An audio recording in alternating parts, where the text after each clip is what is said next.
the area. Well, exactly. They're trying to evacuate everyone to that community center as best they can.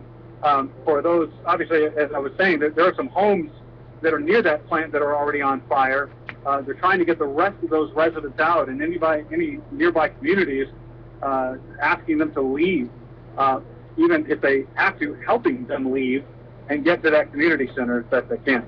And so, Brandon, you've got this nursing home where you talk about those dozens of people who are injured from the glass being blown out from the windows. Also, a middle school in this area, right, that is on fire, we're told. That's correct. A middle school is on fire, and that's just one of the numerous buildings right now that they're responding to. And again, you know, we're trying to get as much information as we can, but every time we call, you know, obviously, there was one call I made at a to fertilizer plant the in sheriff's Waco, department Texas. down there, and in the background I could just hear phones ringing, and the woman there, as nice as she was, said, "Look, I'd love to answer your questions, but I can't. I've got people calling 911." No, when they're swamped, they've got to get these injured folks taken care of. Exactly. Brandon, while you've been talking, we've been showing really some incredible images that people have been posting on our Fox 4 Facebook page, and we're hearing stories, and like you said, you got a text and a phone call from people. You've been hearing the stories. We heard from one woman who was on 35 at the time of the explosion. She said that she saw kind of this fireball, this huge, go 100 feet in the air, at least 100 feet wide, shoot into the air. Yeah, that's amazing. I don't doubt it. You know, I kind of did a Google map measurement, and from the area of West up to Ellis County is a good 45, 50 miles.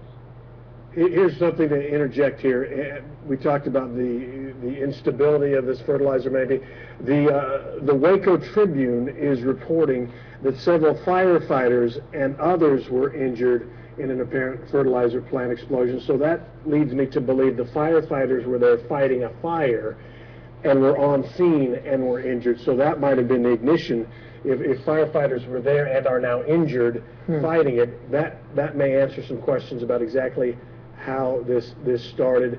Somebody did get through to dispatch, Brandon, from the Waco paper, the Waco Tribune Herald, and all they got out of them was, "We have a lot of injured here," and they had to get off the phone, just like you reported. And you mentioned that firefighter injured. I mean, it's possible too, and I don't know this for sure, but it's quite possible that they were injured with those secondary explosions. Well, and that, Brandon, area hospitals were told, and medical centers there, they put out this mass casualty call to all the staff, so everybody get in, do what they can to help. And boy, this is when people really become heroes again. Those stories of the troopers putting people in their cruisers, getting them to facilities where they can get some help. The Associated Press reports the explosion was reported about 7:50 in a frantic radio call from the scene of the fire at West Fertilizer. So it sounds as if there was a fire, and then all heck broke loose from there.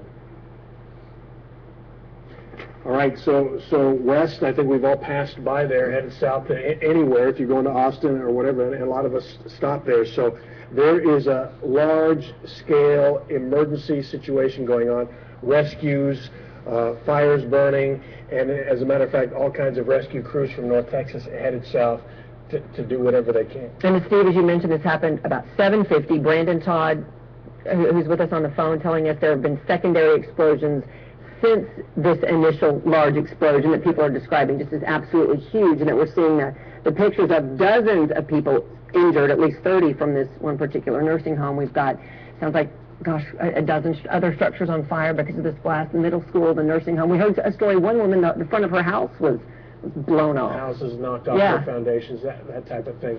And we did, when we saw the Google Earth images, how in close proximity those buildings were. The fertilizer plant, the school just down the block, and right across the apartment and the senior citizens living center. All right, so Brandon Todd, you're going to stay there on the scene, gather what information you can. I know you said, you know, those first responders, they are busy right now, but we're going to check in with you throughout this newscast, throughout Fox 4 News at 10 as well. We want to remind people, go to our website for more, myfoxdfw.com, and continue to post on our Facebook page. And Sky 4 is headed to the scene, yes, too. Absolutely. We should tell you that. We'll have live Sky 4 pictures soon.